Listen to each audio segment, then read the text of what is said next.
Welcome to the Soul Signal podcast with Danielle and Veronica. We are honored to welcome authors Leslie and Stephen Shaw, creators of the fascinating book, Who Are They and What Are They Up To? In this episode, we will be discussing their to-be documentary, their groundbreaking research, and ET experiences that have shaped their journey. Let's welcome them. How are you guys doing? We're great. We're a little tired from Contact in the Desert because it was a 5-day show. It's just so tiring. What can I say? Yeah, as vendors it is especially. Yeah. I want to ask you guys about that too in a bit. So it's lovely to meet you. Thank you so much for Likewise. doing this. I'm so excited. I've been telling her all day, I'm excited. Oh my gosh. So thank you so much. I really appreciate it. You're very welcome. A pleasure. Yes.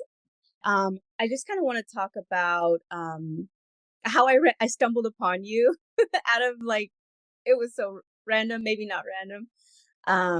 I was on Tubi and I was just I'm into aliens and ETs and all the phenomenon happening, and I basically was trying to find a good documentary to watch because the more information that I gather from it kind of gives me different perspectives on things. And so I was really, yours came up and I, pushed it and I was like, all right, it had what kind of being is on the cover? Is it like a Pleiadian or like a hybrid alien? Yeah, we think. Okay. Yeah. And so I, clicked it and I started watching it. I was just so immersed in you and how, your point of view and your perspectives on, everything, and a whole bomb came off in my head and I was like, wow, I never thought about it that way. And I'm so pleased you liked it. How recently did you see it? I want to say a week ago. Yeah. Oh, wow. I forgot to mention that she Instagrammed first about the documentary. Yeah, that's right. Yeah, and so, I have a Instagram where I post about, I'm a channeler too. I connect more with Lyrans and stuff. And so I thought, wow, I never thought about it that way. I was very immersed in your documentary and I really enjoyed it. And so I posted on my Instagram about, how just certain key points that you touched on that I really felt true to my heart. And I really wanted to, share with people so that they, maybe someone could connect with that too and share your documentary as well.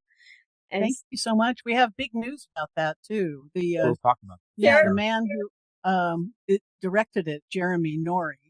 We met him at Contact again, and he wants to do another one, and we're scheduling for to record it in the summer and probably release it in November. So we'll have another documentary with him. We're really excited. Mm-hmm. Yeah, it did really well. So on YouTube, it did in a week, it did 400,000 views, and and then of course it made it to the regular television too. So that was cool. And another interesting thing too that we just found out about 2 days ago, and I don't know why I never thought about this, but my family, this, as you know, they didn't really cover it clearly in the first documentary. It's going to be covered more clearly in the second. Okay. Especially things that have happened to me and to my family over 4 generations. Okay. I was implanted, as it turns out, when I was 18 in my right shoulder at the deltoid insertion point, going about 4 inches down the arm from the top of the shoulder. So anyways, it's a Chinese medical point too. But anyways, it doesn't matter. We were talking to people at Contact in the Desert. They have what we call these inverted V's. And also a Jean Long. Yes. A friend of ours. She said, I think I have an implant in my forehead and she had an enormous bruise after one night of being abducted. Her portal opening in her room. She felt it opening, and she's right on her forehead. She's got this little white line of an inverted V. And then we met somebody at Contact who has he says he has an implant in his arm that sets off. And sure enough, there's a little inverted V there, a little white line. Yeah, his also sets off like alarms and stuff like that. Yeah, when like it's active, it'll actually set stuff off. So, anyways, we decided finally. We finally just realized that okay, I was implanted, and it was actually confirmed when I had a really really bad shoulder injury in 2013, where I almost lost function in my right side of my it arm. showed up on an X-ray. So, anyways, it showed up right at that point. I had no clue. It looked like a piece of rice. Okay, the X-ray technician had no clue what it was, but metal. It was in no way nowhere close to where the injury was. I had several broken bones in the scapular region, and all my 4 rotator cuffs were torn, and it was a mess. Okay, it was really really bad. And then sometime during the surgery, they must have vacuumed out the implant. Yeah. So anyway, I finally got the idea 2 days ago. I said, why don't we check to see where the alien tapped me 3 times on my right shoulder when I was 18 in my bed to see if there is an inverted, old scar from 47 years ago. So we went out into the sunlight, and sure enough, and I got the magnifying it's right there. It's right the exact spot. Okay, so let's go back a little bit, Stephen. When you were younger, do you recall like any contact with beings? Mm-hmm. Can you tell us about that? From the age of 3. From the age of 3. And so what did it look like? What do you think the beings are, or who? The beings are, making in a nutshell, number one, they're interacting up with us on a physical level. They are implanting stuff and they're breeding with us. Okay. Mm-hmm. What our research shows that we did have the comet impact, which has been confirmed, that happened 12,926 years ago. Actually, we go back to Tepe. They actually have a library dating of that. It actually dates when the cataclysm occurred. So we know it occurred. We know that we were extremely advanced back in that time. That's why we were able to see the comet coming ahead of time to make plans, go underground, go to high ground, build an ark, whatnot. Okay, so we know that we're highly advanced.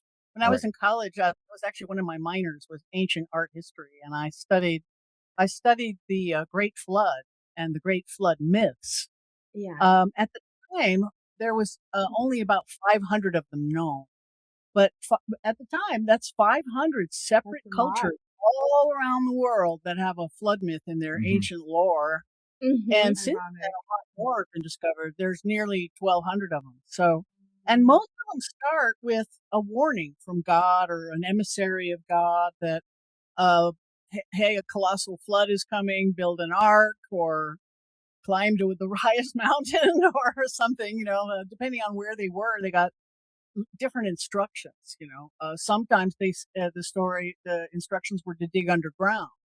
Yeah. And so we think the aliens bothering us in the skies and abducting us are actually humans that retreated underground to escape. We call them cousins.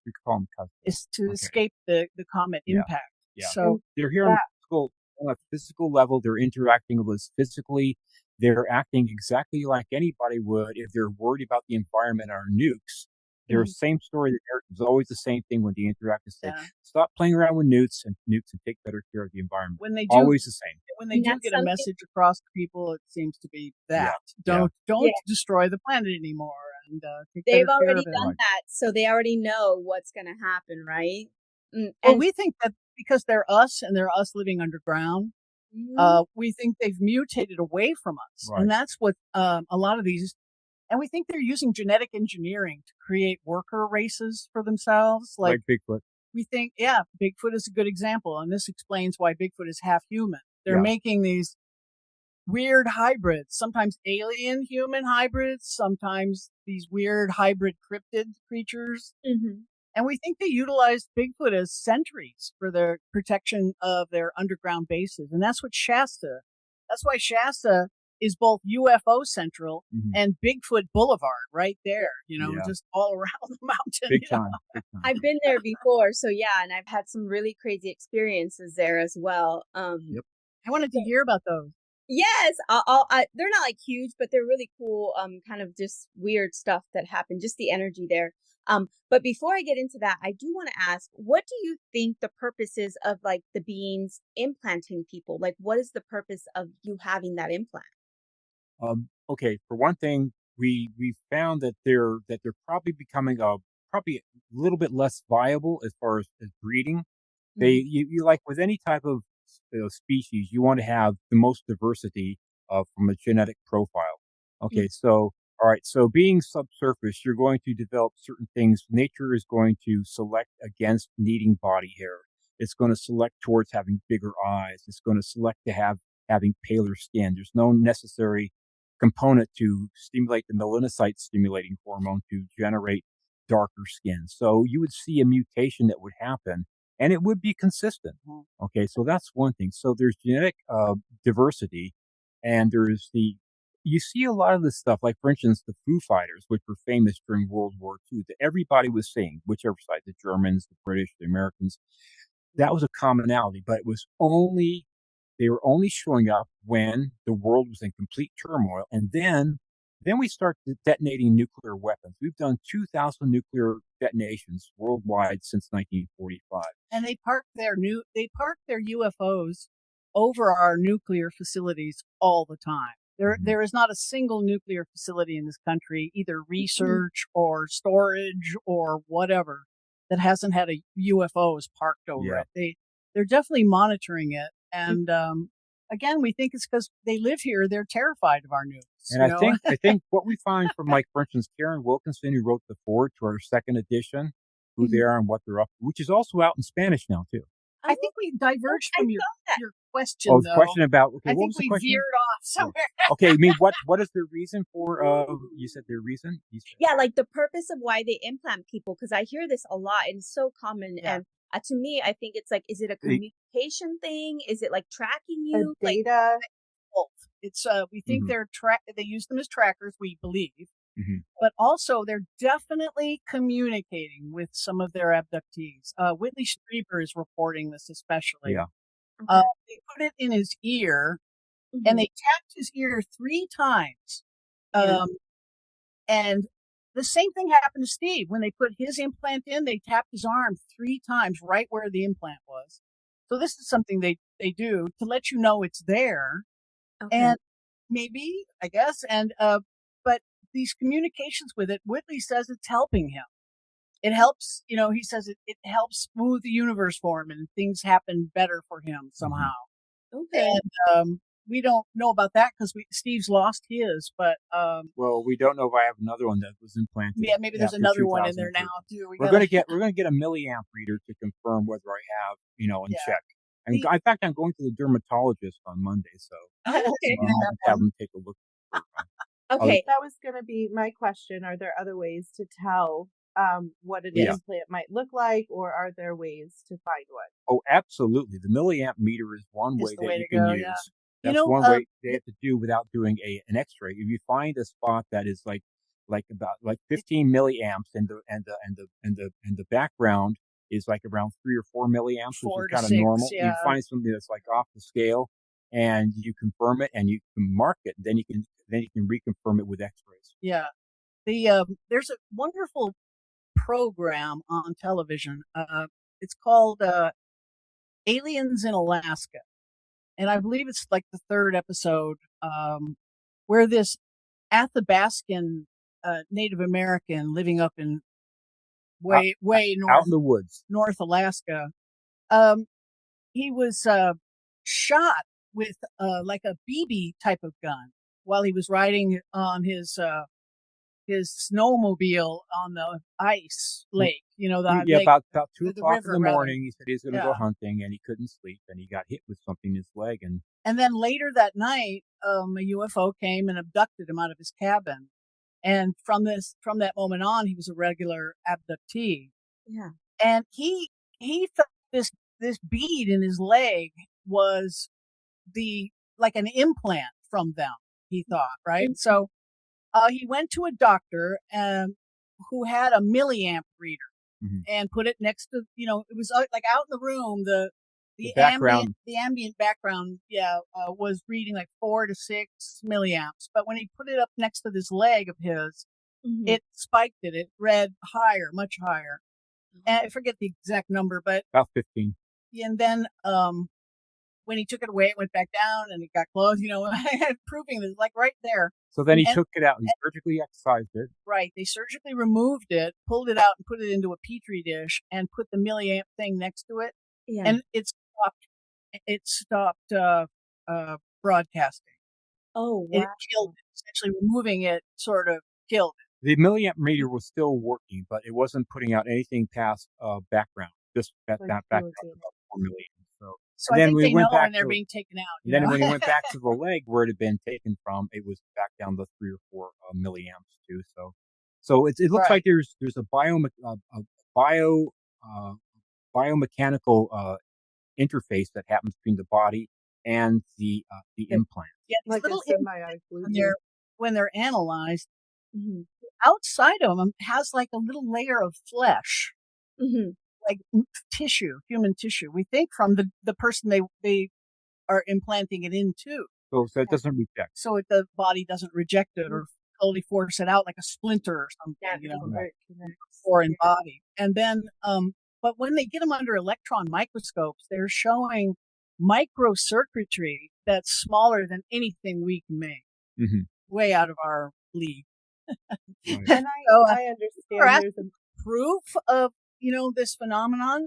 I say these implants are the proof. Well, I actually had complete physical proof Yeah, he back had in some too. 1979, which wasn't in the documentary.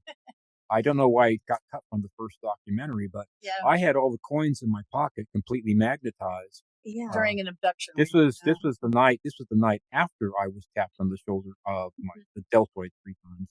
Yeah, I was afraid to sleep in my bedroom the following night because this was like there have been 3 events happen in a row that were happening, by the way, in 2 places, 2 homes, 350 miles apart, to all members of the family, all 5 members of the family. Yeah, my sister, progressively creepier each night. My dad, my sister, and myself were living in Woodland Hills, and my mom and my brother. My brother was going to elementary school up in Sonora, California, which turns out is one of the most visited places in the whole country. It's a UFO hotspot. Which we had no idea. California? Sonora. Oh, Sonora. Okay. It's in the Yosemite.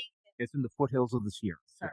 Okay. Yeah. So anyway, it was January of 1979. I was still 18. I was a cabinet maker with my dad. So anyway, because of the event that happened the night before with the tapping and the implant, which I didn't think was an implant at all at the time.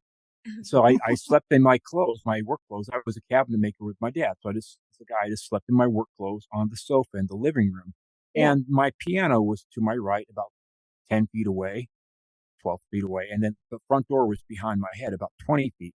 And I woke up 5:30 in the morning thinking about what I was going to play that day, after work, like some Emerson, Lake and Palmer or something like that. I've been a musician my whole life too. So anyway, so that's a big part of my life, that and Tai Chi and things like that. Mm-hmm. So anyway, I was thinking what I was going to play, and I was awake, sleeping on my back, and from behind me it was like a door opened. Okay, from the front door, it's like this being, the 6.5 foot tall being, just noticed I was awake or was conscious, and it just floated, walked, bringing bluish white light with it that stopped right at my head, and the light didn't go through; it stopped right as like a wall. Okay, just like a wall, the whole house, at least the living room, and it immediately turned off the right side of my nervous system. Just went off like a switch. Wow. The left side I could still move. I could still feel I could still move the left side, just bisecting. And then it bent down and it said into my ear, not in my head. It said into my ear, "Hi, Steve." Okay. Couldn't tell it was male or female, but I could whisper. But I could tell the shape of it. It was 6.5 foot tall, skinny, with fairly good sized eyes. Couldn't see anything as far as hair. And I was thinking at that time that this is the family spirit guide called O'Glegley. Okay. That had been with the family bloodline for 4 generations at least, that had saved my uncle's life in Sri Lanka post World War II when he was in the Royal Air Force, and that my grandmother had seen, my mom had seen, my brother ended up seeing him for what he is in 1982. Yeah, tall gray alien. All right, so he saw him when he was 16. But anyways, I want to have a talk with this thing, with old Glegley, Okay. And half of me is saying this is really cool, and the other half of me is saying, dude, you're paralyzed. You can't move. They can do whatever they want with you. It can do whatever you want. And that lasted for about 5 or 6 seconds. Then it basically unbent, and it basically turned around and went back out, and the door shut, and I just blacked out. Okay. The Don't know what happened. The blacking out thing is the signature for the alien abduction event. Now, what happened, like 6 hours later, I told my sister and my brother about it at breakfast. So anyways, 6 hours later, it's lunchtime. I said, I'll get some lunch for us, right? So I reached to my right-hand side pocket of the pants I had been wearing, pulled out the coins, and put them on the table, and all the coins were magnetized. Okay. I could pick up any coin from any side, from any edge, from any face, and my dad could do the same thing too. It wasn't just me. Okay. I could pick up the coins. He could pick up the coins. I had a couple of 6-penny nails in there. Those were pretty easy to magnetize, but coins you can't do. They do them. Right. They make them on purpose so they can't be magnetized. Right. So that was they need to go in vending machines. Yeah. You know, we were having things happen in the same house, 2 different houses at the same time. Silver bells being rung in the wall. My dad got me at 9:00 at night. He came into my room and said, Stephen, I'm hearing silver bells being rung on the wall. And I came into the living room, and sure enough, there's this ding, ding, just like a silver bell. You can tell what a silver bell sounds like, right? Right. Now, isn't that, you guys know maybe more about this, but isn't that a spiritual announcement, like can be for hauntings a lot, or like bells ringing, not right? necessarily hauntings. I know when like I'm doing psychic readings for people, if spirits enter space, it's almost like a tag, like they enter an office or like they enter a shop where the door goes ding ding ding, and it's almost like a spiritual entrance, like somebody or something has entered the space. Yeah. And so they might have been alerting you that like something is here, something is here, something is here. Yeah. So anyway, we got my sister who was 13, and she wanted to have nothing to do with all this stuff. You know, she was, she's 13 to start with, right? So anyway, aliens are not real. So she came into the room. The first thing she said is, "Where's that bell coming from?" And it's coming from inside the wall. It's not in the fireplace. So we looked up the fireplace glue and we banged on the wall. Went on for a good 10 minutes. Okay? Yeah. This wasn't just like a couple of like rings. This was constant. So anyways, then, it didn't stop. And so we ended up going to bed eventually. And in the morning, we would always call my mom, who was living at the other house that we were building, because we were builders and cabinet makers.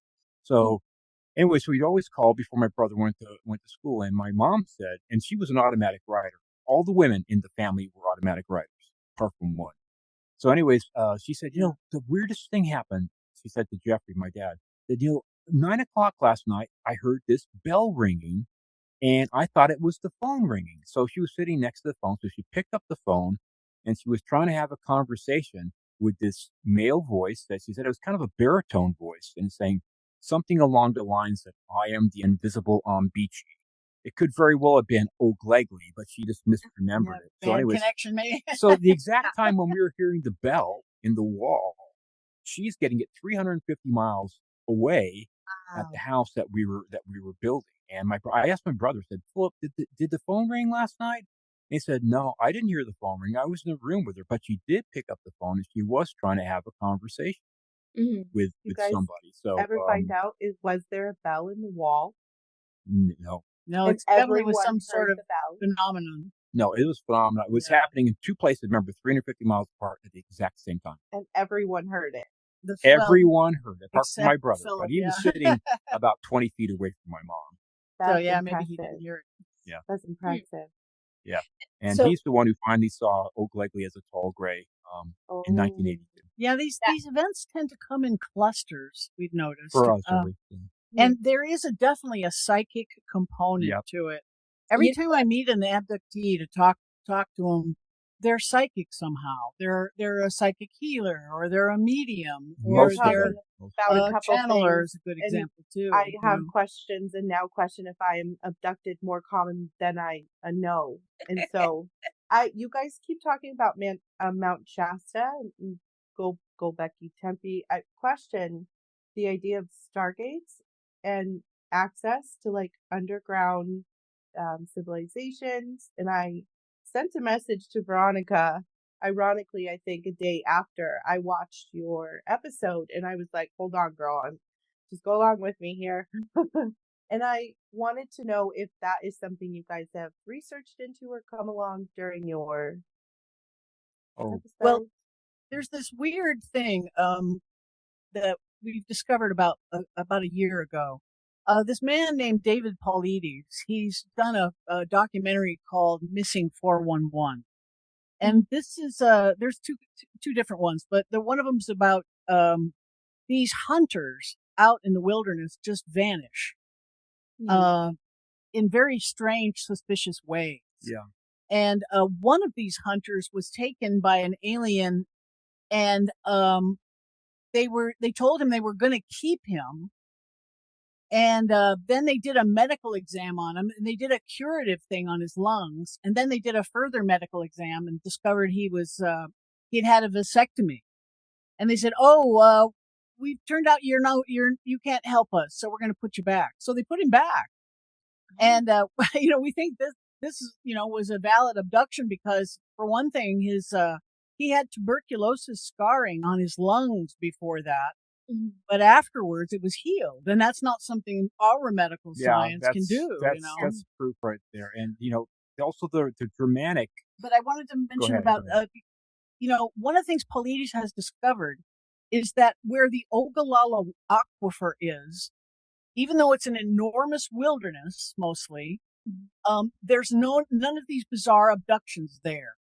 We think they're coming up from below ground, locally opening portals and coming up through these portals. That makes sense to me. And that's why it's only this localized to a given area and not over the Ogallala Aquifer. They're certainly capable of flying over there, but it seems to me that this abduction phenomenon is maybe. And Whitley Strieber talked about hearing drilling under his house. Right. I think they drill up underground near your house, open a short distance portal thing. I don't think these portals are going to interstellar, locations like a Stargates. I think they might be a localized phenomenon that they're able to just open a wall and walk through it, or open a ceiling and pull people up through their bedrooms from the ceiling up, But there's a lot more happening underground than we're observing from above. Yes. We think they're one at a time, hollowing out one base after another, one mountain after another. Well, when we talk about hollowing out, we're talking about we're probably like a few miles below, too. We're not talking about like Mount Shasta being hollow itself, the stuff that's. Well, I'm not talking like an eggshell, but they're down inside of it. Yeah. Well, actually, the stuff out of South Africa that a lot of people aren't aware of. Wow, mind blowing. Stuff out of South Africa, Tellinger's work and Wade's work, and it's the least researched area of the world with the most remnants of an ancient civilization. We're talking upwards of 10 million. Okay. Right. And we're talking about mines that go down so far. The deepest one they found, legitimate mine that was done over 200,000 years ago, goes down 24,000 feet. Okay. Right. We know that they found well over 2,000 mines so far in the past 20 or 30 years, all in the South Africa, Mozambique area. Yeah, it's like a Swiss cheese down there. They've been mining it for hundreds of thousands of years. Yeah. So this is stuff you can actually see, feel, and touch, and it's the gold thing. The gold thing is real. They were absolutely after gold. And the Anunnaki had a way of drilling that causes the side of the walls to vitrify, like it's superheated. We think they just melt the rock, and that's how they make their tunnels. And they're perfectly round. It's like they have some heat rock melting machine that just cruises through and superheats. It turns it into a dust. It turns it into a dust or a powder. In fact, or a liquid. In fact, there are literally hundreds of these hills in South Africa that look like pretty large hills. So they have trees on them, and they have grass, savanna type grass growing. And some guy wanted to put in like a housing, put in the house. So he wanted to dig into one of these hills, right? So we had to remove some stuff. He found out it was basically sand. It was like this amber colored sand. And they basically started pulling it out, and they found that, well, maybe there's something in here. So they took about a ton of it, and they put it through sifters, and they started coming up with gold, basically grams of gold. And so they found out that these hills, these aren't this random hills. These are actually ancient tailings piles. So now what they're doing, they're disassembling these hills. They're taking off the trees, and they're basically taking about every ton. They're getting about 2 to 3 grams of gold. And so now it's cost effective. So now they're basically taking all this, which is basically sand, or basically, pulverized rock, just sitting on the and surface. they're harvesting it for gold. And these mines, this is all interesting, but the thing that blew my mind was the carbon dating of them back to 200,000 years ago. Because, modern man, we're only supposed to have existed like for 150,000 years, about. Yeah. So this mining stuff predates modern man, even not just modern man's mining abilities, but modern man. Period. Full stop. Yeah. So it has to be the Anunnaki. Who else, right? It's the ones who are claiming to be here for hundreds of thousands of years in the tablets. The Anunnaki. If it's not if they really aren't aliens and it's some gigantic hoax they pulled over our eyes. Yeah. We think it's not because, number one, it's a really long hoax, about thousands of years of hoax, and also it looks like 300,000 years ago when they claimed they were uplifting us. There's actually like an edit job on the part of our brain that was coming into being right then. Broke his brain in the frontal cortex. Yeah, and then I've heard that too, and I've also heard that. I mean, the story, and I think a lot of people have heard this too, where they kind of basically used us for a little bit. And I'm not sure because I've also heard that they've taken some of like those humans that existed in the same time they did. They've taken them, with them and then left us here. Have you heard that?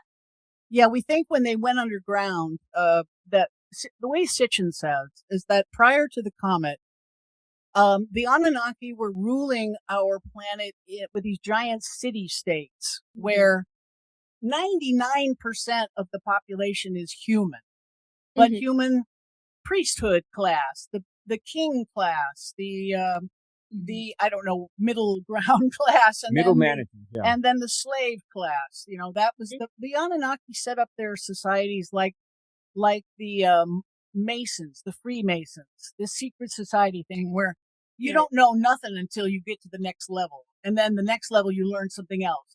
So the mysteries go on and on as you go up. So it's not something where it's conducive to learning easily about them, that they hide themselves well. But we think that they knew the comet was coming. They could see it coming in advance. They posted warnings around the world, and they moved a big, fat, hairy portion of their slave population underground to survive it. And that's so we think the aliens, quote unquote aliens, the only aliens involved are the Anunnaki, and the rest of us are just their human fodder, And they have no qualms about using genetic engineering and mixing us with, dogs and gorillas and, whatever else, right? Yeah. And then I've also heard okay, so here's my question. What are your thoughts on our DNA and how they took out, because, we have dormant DNA within us that kind of, this is what I've heard, dormant DNA that basically it's still there, but it's kind of shut down. So, and that's kind of goes hand in hand with more abilities, like a superhuman ability. So what are your thoughts on that? Well, just so people realize that, we talk about the neurons of the brain, right?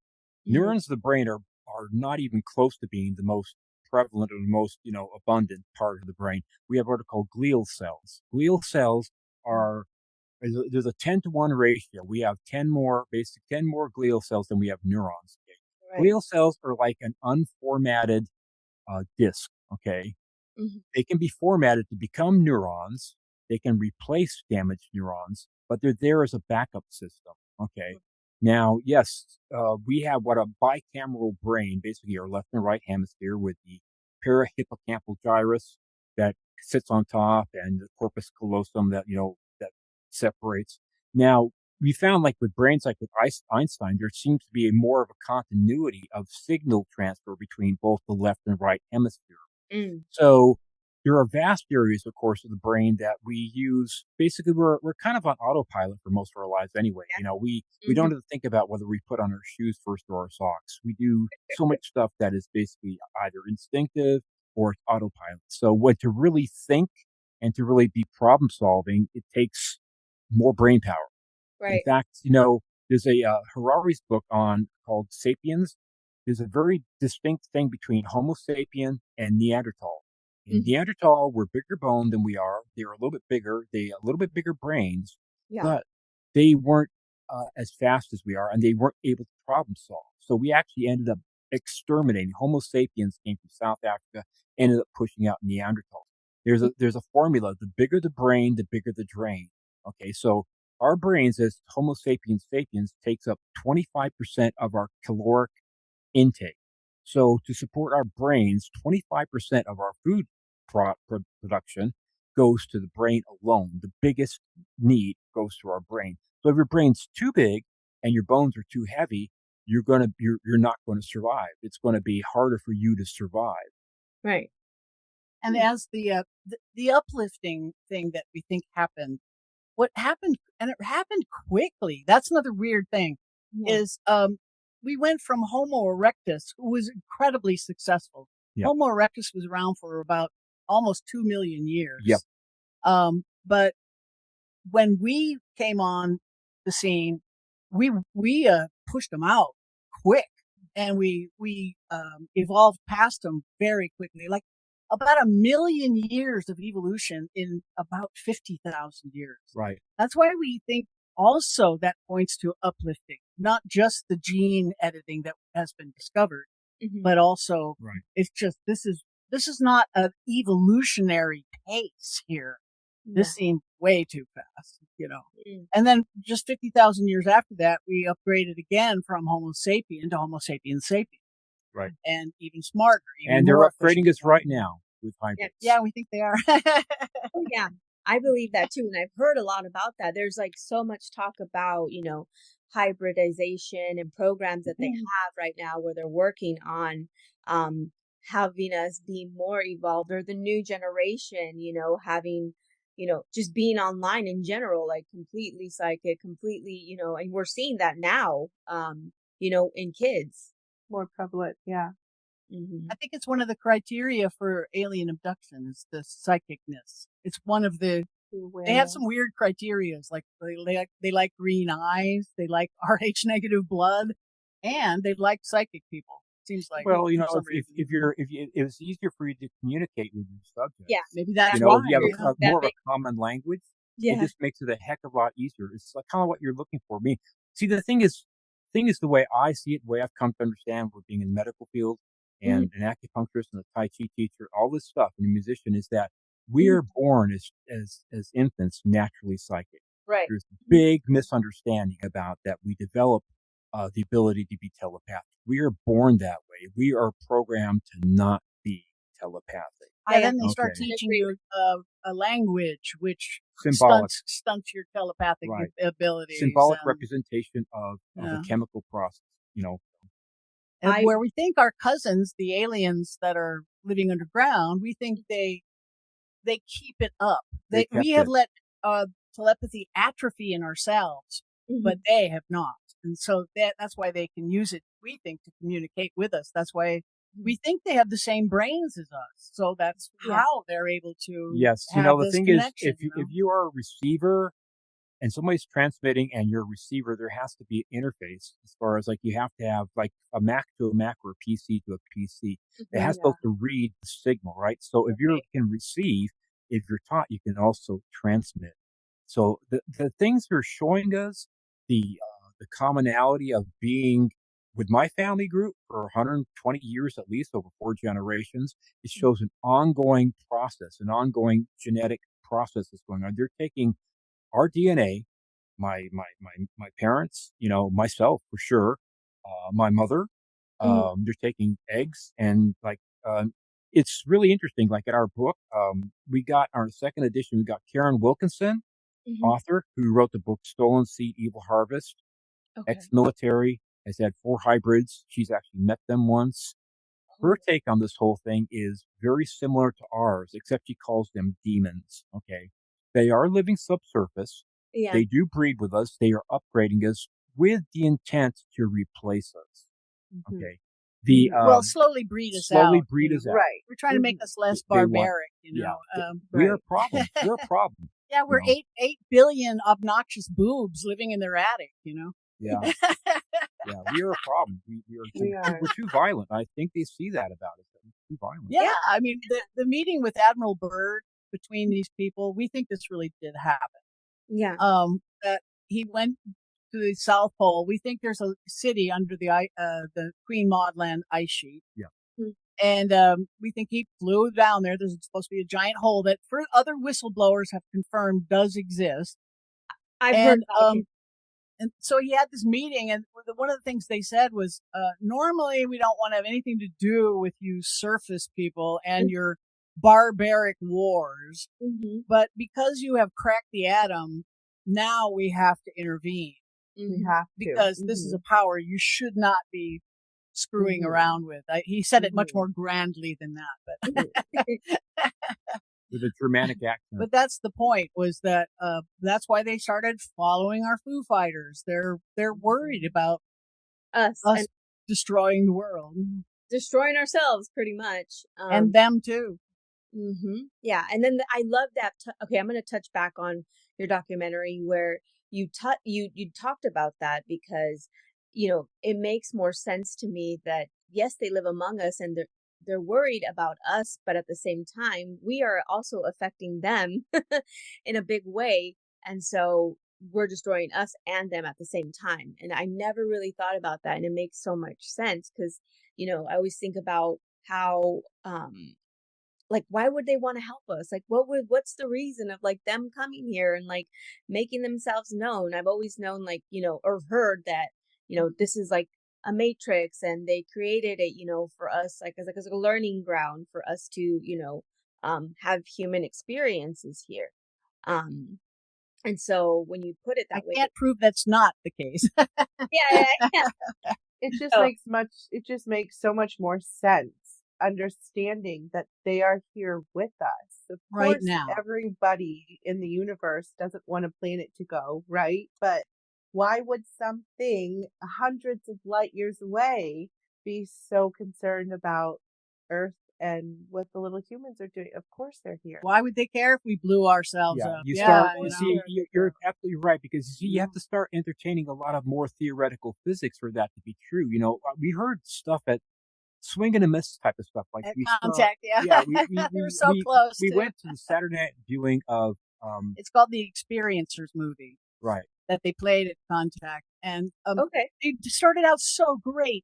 They had stories of abductees. They confirmed that the abductees were being raped by their alien handlers and making weird hybrid babies. And then they went the next step and said, and they think they're human. And we're thinking, they did it. They got there. And then they said, we think they're time traveling from the future because of the society in the future needs DNA or something. And maybe that's true, but is it more likely than they're just here and that we have this current problem we're dealing with in the here and now? It's amazing. It was like swing and a miss. It was like, you guys are going on the right close. time travel. They were so close. Okay, so tell us. Make more sense. Yeah. Now let's go to Contact in the Desert. You guys went this year. Can you tell us about how that went? Did you have any kind of experiences there? Yeah.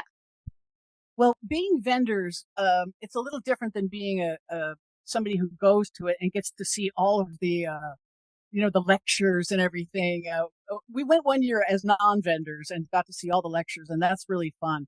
Yeah. But what's fun for us is we made a lot of connections. We found people that are going to be on our podcast and whose podcast we're going to be on as guests. We met other abductees that to add to our pool of data and information. Yeah, the Experiencers group. I went to 3 out of 4 of the Experiencers group, which is in the upstairs of the Renaissance in one of the rooms. And it's amazing how many people attend those. And you sit there's like this big circle, and then there's a bunch of chairs behind that. So, but you're in the circle. Basically, you're there to share experiences.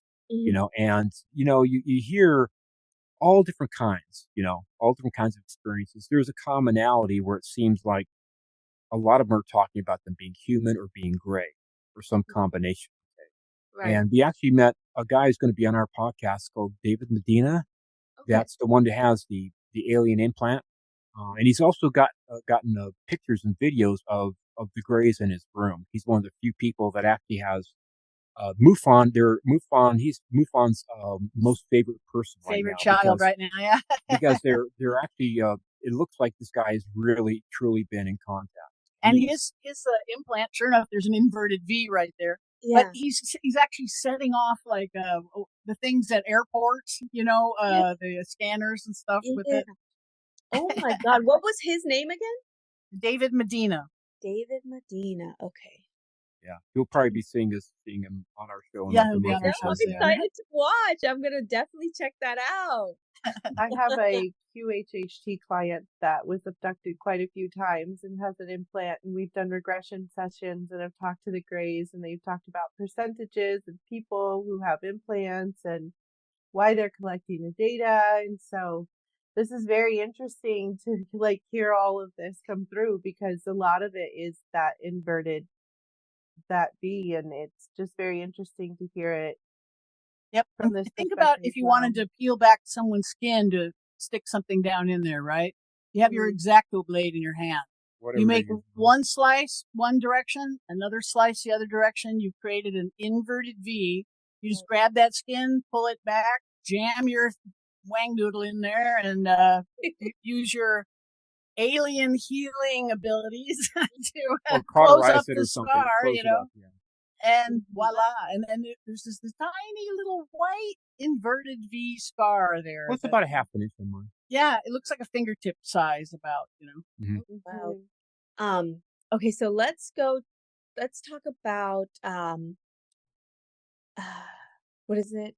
Like your experiences with seeing the phenomenon, or seeing, the things in the sky. Because I think you talked about you guys had experiences where you actually saw craft. Stephen's seen 6 and I've seen 3. Oh wow! Can you talk about what was going on, and how did you see that? What was the experience? You start, darling. Oh, the first one I saw when I was 12 years old, and this is a really interesting story because we didn't find out till about a year later that when I was 12, I saw a large orange globe that was moving from horizontally from south to north, and up maybe 500 feet in the sky, and it was moving at an even clip. And it was not an airplane. This was in 1973, early 1973. And I watched it from the front door, and it kind of stopped for a second, and then it kind of continued on. And I just watched it, and I was a little afraid of it, because I knew something wasn't right. So I ended up calling Griffith Park Observatory the next day, and I asked them if they had seen anything. And they said, well, our telescopes aren't pointed in that direction, Woodland Hills. So it was a dumb question, but I'm a 12-year-old kid, right? And the same time period, in that area region, a big drive-in theater, where a bunch of people are outside, saw the same kind of orange globe flying over. It's right. So it was more than once. But the oddest thing was, because I was keeping a diary at this time, so I was notating stuff, right, which is kind of cool. So I found some things I didn't remember. But my good friend that I went to school with, who's been on our show, Paul Solomon, he said, well, were you at school when the black boomerang-shaped UFO was over the PE field? And this was like at 1 p.m. And I was up in Sonora with my parents when we were building our house. It was around Easter time, right? So I wasn't in school for a week. But anyways, these are 13-year-old boys, right, that are just on the PE field, ready to do PE. And there's this big black UFO that is just hovering over the field, soundless. And they sit there and watch it go around the field for about 45 minutes. The PE teachers, they went and got their Polaroid cameras. They took pictures of it. And these are 13-year-old boys that want to play sports, right? So they sit quietly for about 45 minutes, 30 of them, just watching this thing hover with no sound. And this was, and it turned out that Woodland Hills, where I grew up, was a hot spot for UFOs in the 70s. So we had our own Zimbabwe kind of thing happen here, So yeah, it was very odd to find out that I wasn't the only one. And we're trying to find other people who had the same experience. We're trying to investigate it, and so far nobody is coming forward. It's kind of strange, but then he saw then off of Malibu, you know, that underwater there's an underwater base like 2,000 feet on the bottom of the ocean floor off of Malibu. Looks like a Grecian temple on the bottom of the ocean there. I know that. And he saw a USO fly up right out of that region, right at where I was at the Chart House restaurant when I was still going back and forth to Southern California for doing acupuncture, and I just got done eating dinner, and this is what we said it was 2004. 2005? Yes. 2004, yeah. It was playoff time. It was anyways, it was like October. And I went out to get my car, and the valet went to get my car, and I'm going to get in the car, and there's this USO that comes out of the water, and it's disc shaped, okay? And it's probably maybe like a mile off the coast, but you can see what it is. Comes out of the water, kind of does a few movements, then stops, and then goes up the coast north. And I said to the valet, I said, "Did you see that?" He said, "Oh yeah, I saw that." It turns out it was a dumb question because his eyes were like this, right? It turned. I didn't know at the time that the Malibu area was a big hotspot. Is a big hotspot for USOs. So that's where I saw my USO. I saw it in October 2004, about 8:30, 9 o'clock. And then just a few months after that, he saw, or like a month after, he saw a cigar-shaped one over the town of Yucca Valley. Mm-hmm. And by this time, I'm thinking, how are you seeing all this stuff and I haven't seen nothing yet, right? It was a morning sighting about 8:30, 9 o'clock in the morning, and I wasn't the only one that saw it. It was called into the radio. Yeah, the radio station. That's how we heard about it. And he looks over and is son of a bitch. There's one there, you know. Wow. Wow. And then Leslie saw her first one with me, actually. Yeah, finally, the day happened. It was only about 2 months later or a month later. Mm-hmm. We were driving from a late night art meeting. I was driving and he was in the passenger seat. Mm-hmm. And we saw a white light in the sky behaving kind of strangely, moving kind of strange, you know, like arcing and then stopping and slowly sliding along. It didn't look like a plane movement, you know. Yeah. And then it didn't have those running lights like planes have. Mm-hmm. And it got bigger. And then it started hovering right over the highway in front of us. And then it suddenly got brighter and brighter and brighter, like it lit up times 4, and then took off at, we think, about 20,000 miles an hour, gone over the northern horizon in less than a quarter of a second, you know? Very cool. Like a white light can be any number of things, but nothing moves like that except, the UFOs. So she was happy that she finally saw her. It was mine. I finally saw one of my own. You know? And then when we moved to where we currently are from Yucca Valley, in 2020, we've seen 2 more, just white light in the sky, but one behaved, very strange. Zigzag motions.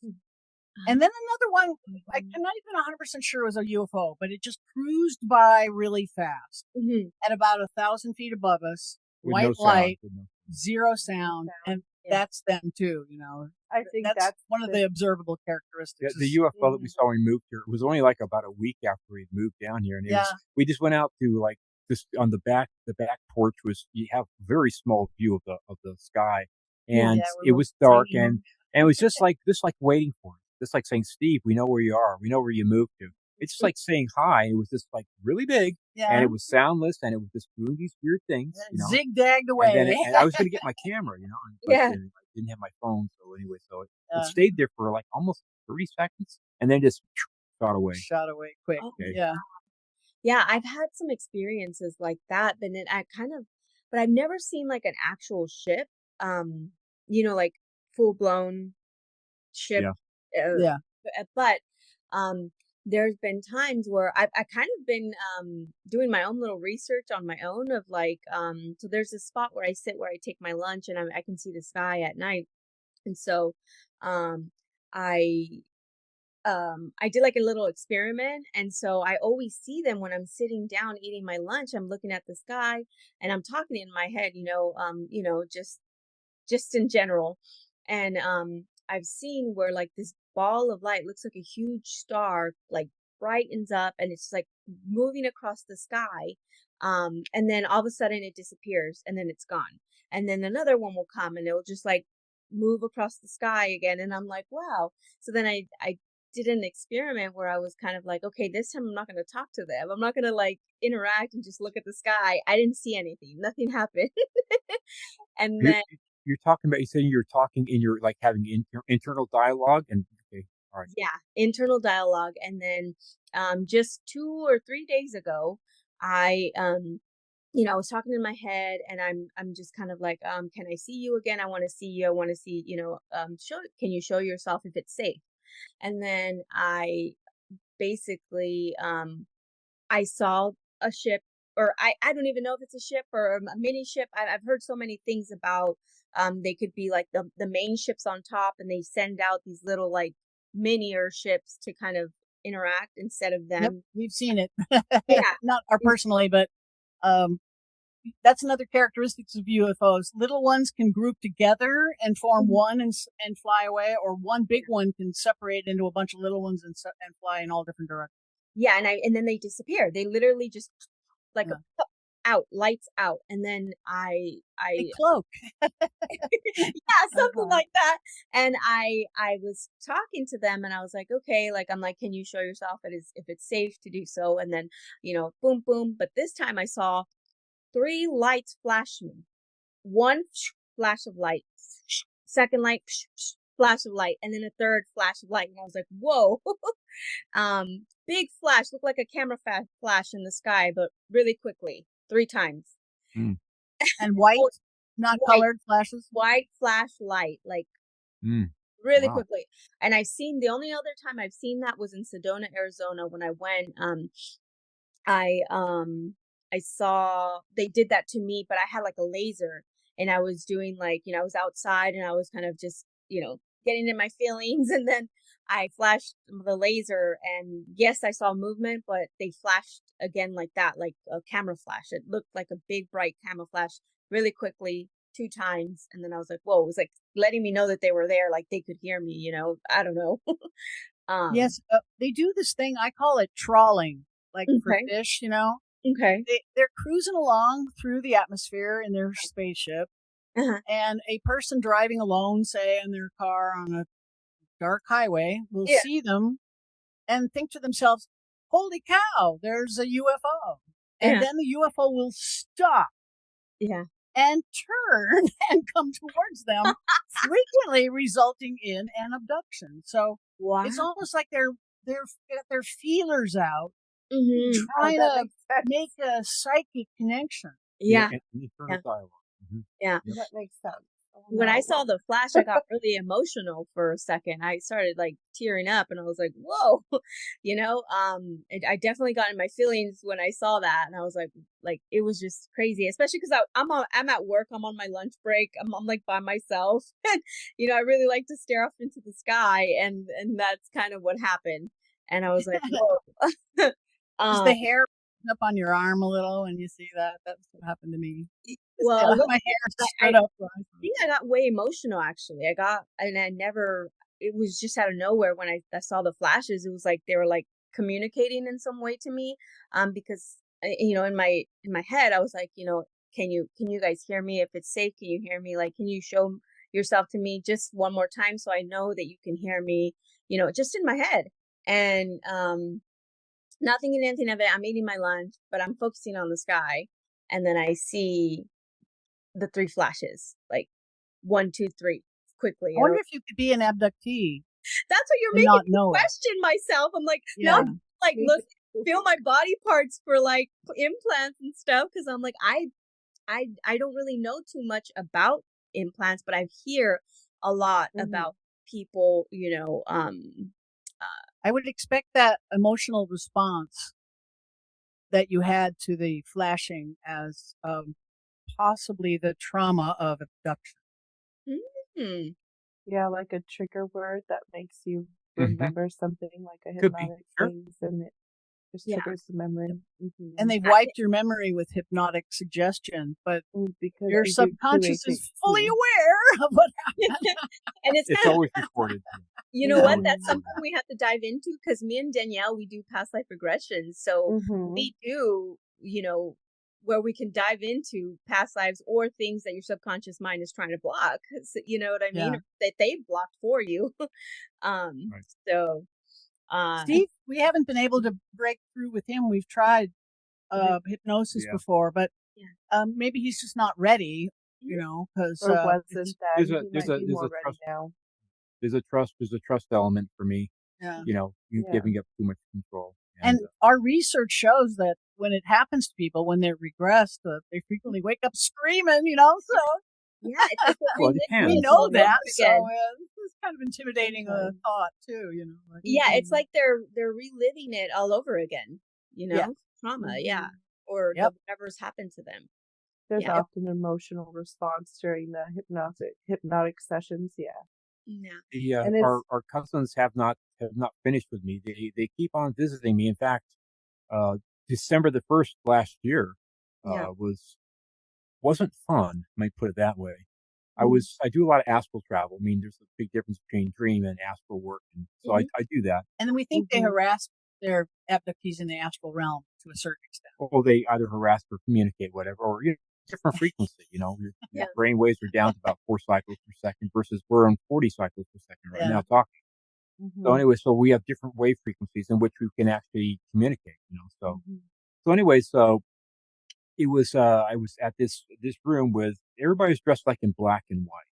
We were just moving around. I was interacting with people, and there was these 2 large white guys. Well, one was about 6.5 foot tall, and they're both bald. Okay, dressed kind of normally, but the bigger of the 2 guys grabbed me, pushed me up against the wall, off the floor, and immediately it was like he hit me with something that caused my whole body just to go limp. Okay. I mean, I was alert, but I couldn't move my body. This was limp, not paralyzed. This kind of, where I wasn't going to cause it. They started doing an exam on me. Open my mouth, look at my teeth, look down the throat, look at my eyes. Just hold me like this. Like you're a horse they're going to like buy. this and like this and this. It hold me like at the gut and the throat, and then he let me go, and then I kind of shook it off. My feeling came back, and I went to go back interacting with the people, trying to, make conversation, whatever. And then they came back again. They did it again. Did the same thing. And this time I was alert enough where I could ask the smaller guy, I said, what do you guys want? And he basically said, we're checking you out. We're doing an exam. I said, what's your name? And he told me his name. Okay. I asked for the name, but I can't recall it, unfortunately. But I was alert enough to remember it for one thing. And it was no dream. And a couple of years ago, I was actually also abducted, and I was on an operating table this time, and there were a bunch of guys in lab coats, maybe about 4 of them, tall and skinny, and they were they were operating on my brain, or they were scanning my brain. I could see my brain on 4 screens, and they were saying amongst themselves that this guy knows a bit too much, that we should take this out, take that out, and I was feeling a physical zap in my head. I was feeling zip, zip. And I have this recurring thing that happens in the astral realm where I will feel this hum in my body, and then I will hear the hum. It'll be like a, and then I hear it, and I will see. I'll be outside in twilight, and I will see like a spaceship go over, right, and then it becomes more and more like an alien craft, and I'm hearing the hum and feeling the hum the whole time. And sometimes the craft will come down. And the most recent time, a being got out, again, a tall, skinny being. And this time they were pissed off at me. They said, I'm going to hit you with 1 billion watts or something like that. And I was really angry, with me. And there were other people that were there. My mom was there. My sister, Leslie, was there. And then we sat down at the table and said, this just happened. You guys saw this, right? I said, yeah, it just happened. I said, we're not dreaming, right? So anyways, we had this long conversation about what had just happened. This was a recurring thing. It always happens the same way. Body hum first. I'm in my room, in the bedroom, body hum first, and then I hear the hum, and then I'm out of my body, and then I'm boom. Wow. I think they abduct your astral body. That's what I was going to say. Not just your physical body. Like if they just have a message, they don't have to haul your ass out of bed. They can just Yeah. That's interesting. I never thought about it that way. Because there's a lot of channeling or conversation, not just with me, but many of us. They don't need to be physically present. They don't need to be here. Right. They can telepathically talk to you. They don't need to show up. They don't need to pop up in the sky. They're already here with us all the time. So the fact that they're going about it in this way. When they need to put in an implant, they actually have to physically do it. Either they have to take you or they have to go and do it to you. I think Which a lot is of people who are actually channeling real entities are maybe in touch with our cousins. I think and they're lying to us about being from all different star systems, we think.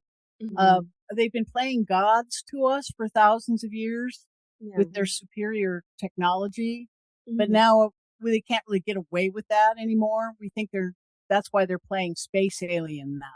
You know? Okay, so my question is, do you think our cousins, do you believe that there are good cousins and bad cousins, or do you believe all the same? If we are modeling ourselves as human beings after them, then they certainly have the 7 deadly sins. Yeah. To what degree they have it, I personally see that the Greys, probably, they could be one of two things. It could be human beings that went subsurface much, much before we did, and they've evolved differently than we did, right? Before the Nordics went subsurface. Or they could literally be a race that was been here just for a long time before human beings came about. They do apparently have, across the boards, much more telepathic ability than we have. But these creatures, they're reportedly raping women. Yes.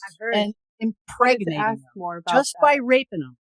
Physical rape. It can't be anything but human, right? Because I'm part of the Galactic Hybrid program, and I've had a few clients come and speak about that too. And you brought that up, and I was hoping you could expand. Actually, I would like to address that.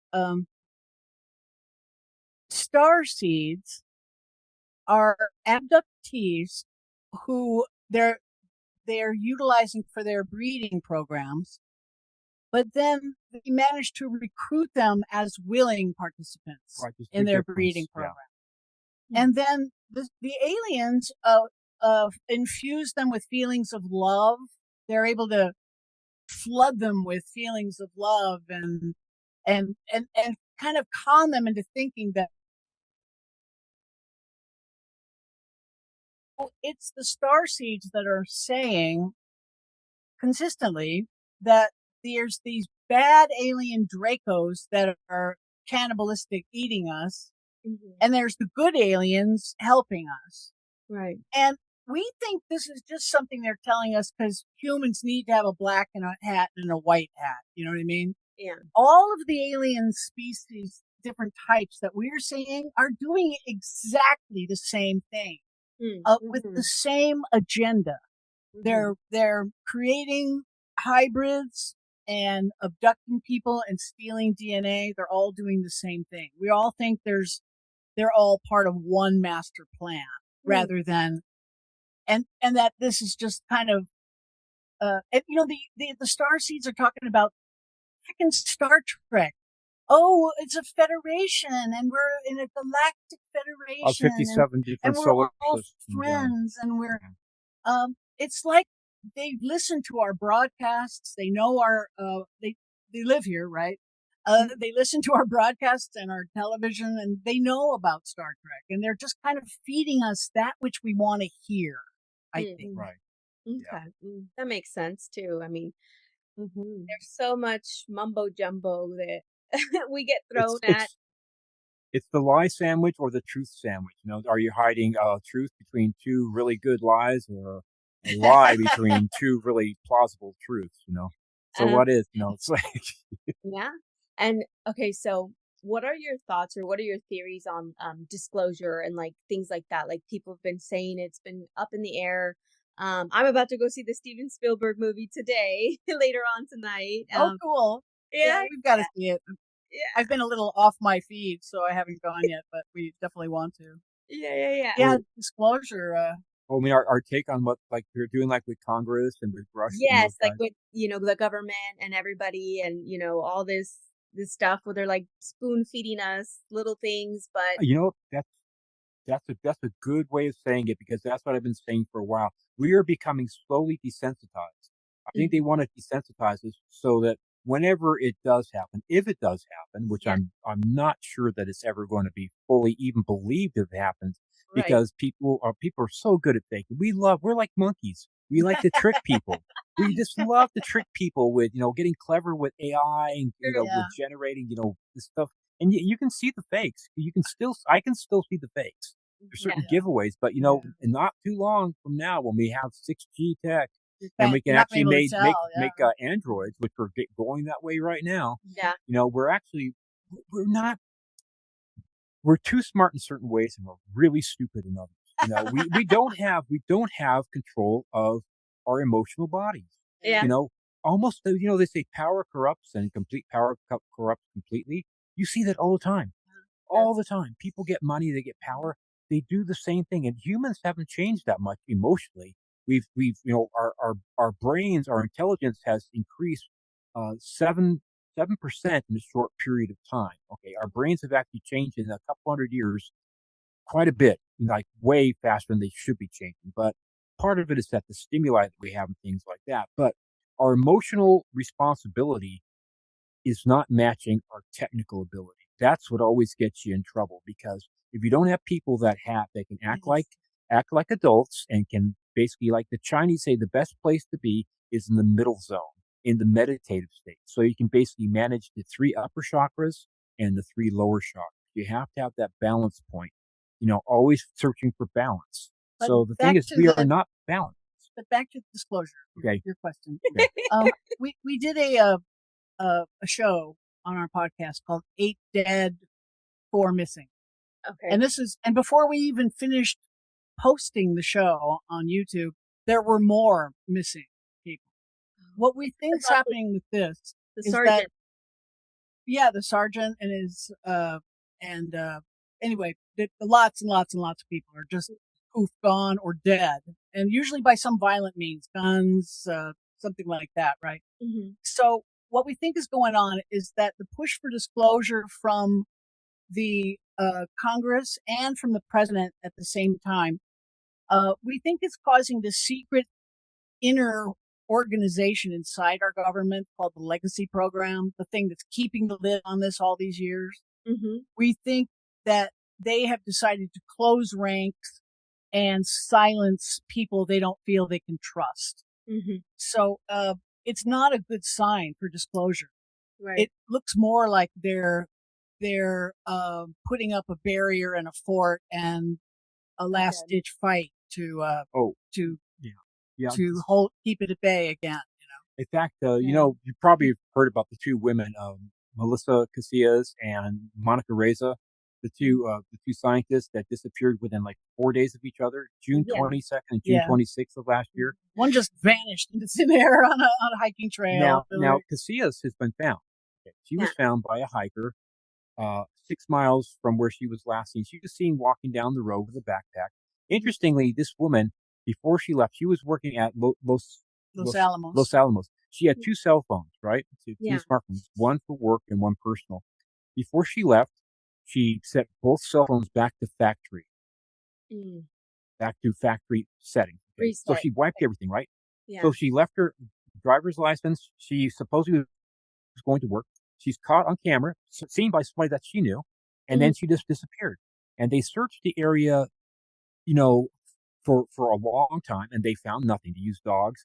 Then all of a sudden, this hiker, out of nowhere, finds the skeletonized remains of her in an area they'd already searched. Okay, they'd already searched, and with a gun sitting right next to her. Now, this is where the disinformation comes in. A lot of these people Right. are missing, and their gun is missing. They don't take their phone or their wallet or their car keys or their glasses, or other information. Just a firearm with them. So anyway, so you have this disinformation campaign. You have this guy who's supposedly like an expert. He's been investigating stuff, and they're using him to say, well, that there's a lot of wildlife in the area, and it could have been a coyote that just moved. No, she could have been in another area, and the coyote just moved her. Dragged her Really? entire body. Really, a coyote is going to move a whole skeleton, a whole body, not That's take true. anything from it, and also then pick up the gun and put And it move next the to her. gun too, yeah. And this guy's being believed. Okay. The other thing After he said, clearing the well, phones. what about the smartphones? He said, well, she was going through a lot of stress, and maybe she didn't want to be leaving any stress, financial stress for her husband, so she may have sent him back to the factory. That way, he could resell the cell phones more easily. Or And the this guy's being believed. or the You know? murdering legacy program bastards show up, take her, download her the information off her phones, and then wipe them. That's more my thinking. It's just Well, like this I think malarkey. that's the connection, though. The question of, is this abducted or is this planned? Because the heart space needs to be in effect so that you can activate your own discernment. There's a lot of disclosure coming out, but disclosure of what? And Right. a lot of us are going to have to tap into that inner knowing because we understand it's between two lies and a truth. That Right. it's the only place we're going to find honesty. And whether or not you're tapping into whatever as long as it's getting you your version of truth, I think that's what we need to try to master, that sense of our own You have discernment. your inner voices, right? I certainly have mine. And when I really listen to my inner voice, I've had all my life. You go right where you're supposed to. I don't get Right in the myself. middle. I make good decisions. When I don't listen, I usually make bad decisions. Yeah. Yep, that's the truth. Okay, Mhm, so that's the goal. so maybe they're not going to disclose full transparency. Yeah. Well, they can't. They'd have to confess to mass murder for one thing, Oh, you know. that You're gonna draw a line there, maybe. I mean, there's so much that goes into play with this. It's like, all the Religion money that first, they're using Oh, for these sure. politics programs. after that. Yeah. Not to mention they've been lying to us for 80 years. And Yeah. raping Oh, women it's not and condoning real. raping women too. And Yeah. not even Condoning just women, like we're moving into humans, people, and if they're doing this to people, what if they've been doing to animals? And we're talking about just consciousness. They're just doing things in a way that they truly shouldn't. Yeah. And I think Not I'm that's so the much that. an animal message. person, man. It really bothers me too. It really bothers me. Taxes, our tax money, what are they using it for? All the things that we pay and the price gouging and all the Where's things that disclosure? I don't think that will ever come out. that will And never. these underground Yep. bases, a lot of them are military bases that don't exist, Yeah. supposedly, right? Now, Yeah. where's the money coming from for that, you know? Right. One of And these I- missing, dead. She's sorry. One of these dead people for this whole thing. She was, pardon me. She was in finance. Uh-huh. Tell them about that. Richard. Oh, this is something that's not really being covered much at all. And Mhm. the three people that were working at Wright-Patterson, where McCaslin was, right? It was a husband and wife, the Pritchards. He was 34, she was 33, and then there was Augustus, 25-year-old, who was working in human resources. His wife was working in finance, and he was working in security in the research lab, right? They have 3 children, okay, all 12 years old and younger, okay, happily married. Okay, this happened October of last year, and it's only been investigated. Really hasn't been investigated very much. Apparently, this is how the story goes. All right, he went over to Gustus's house, got into her apartment, shot her, killed her. Yeah. All right. Then he went home about 2:00 in the morning. He went and he strangled his wife in the bedroom. Okay. Then he put his wife's body into the trunk of their car, drove the car to the police station, opened up the trunk, waved at the camera and the security guy, the cop, and said, and then he shot himself in the head. Okay. So you've got your dead bodies. You got the one who did the murders. No real investigation. Okay. He was working in the research department Because as security. So She was working in finance. They all knew each other, and it was no jealous lover or thing like that. I can tell you what happened. They were told, either you kill your wife and her that you all know too much, or we're going to kill your kids. So what is any parent going to do? Parent is going to choose their kids over themselves. That's what we're guessing is what they might have That's used the likeliest thing that happened. to make him do this crazy shit. But these people were all insiders, and they weren't scientists. Yeah. But the one thing a finance person might be in the UFO insider area is how to misappropriate the funds to run your UFO program. And they all know each other. Oh yeah. At the end of the day, yeah. Yeah, I agree with that. And they're not investigating because why? They already have. Say, okay, I waved the camera. I'm the one who did it. Or Okay. NDAs. Oh, If anyone tiny and has they need to It's investigate. a nice little present. Here's your present. Here, there you go. Wrapped in a bow. And it stinks. We think it stinks to high heaven. Yep. Yeah. And we wouldn't have thought that, except that there's like 17 other people that we're talking about that are now either dead or missing that we think are UFO insiders. And the legacy program is perfectly capable of mass murder when it comes to these secrets they're trying to keep. Yeah. Yeah, I 100% agree that they have a lot of like programs and things and lots of things swept under the rug or, yeah. There's two dead bodies in relation to the Phoenix Lights incident, supposedly. A pilot that supposedly crashed, this fake crash, we think, and then another witness that his videos were stolen by the Men in Black, and he got really vocal about it and went on all these news programs about it. And the next thing you know, he's gone, just vanishes. So he supposedly had a heart attack and was on the way to the hospital, but he never ended up at a hospital. Yeah. Another just disappeared person that has too much information. It's too easy to do. Yeah. Yeah. It's interesting. Well, guys, I think we can start wrapping it up. I do want you guys to kind of, where can people find you? Where can people know about you? Find your book? Please let us know. Well, one of the easiest things to do is go on our Instagram. It's leslie.shaw.author, and there we have a link tree. And the link tree will connect to our podcast, how to buy our books, our website, where you can find our blog and merchandise, documentary. Oh yes, our merchandise store too, of course. Yeah. And this is what the book looks like. Can you see? Yes, guys. It's called "Who Are They and What Are They Up to?" Who they are. Who they are and what they're up to is the name of that. And then the Spanish edition just came out in time for contact. We were so happy. ¿Quién son? ¿Quiénes son? I love that. ¿Qué están haciendo? Who they are.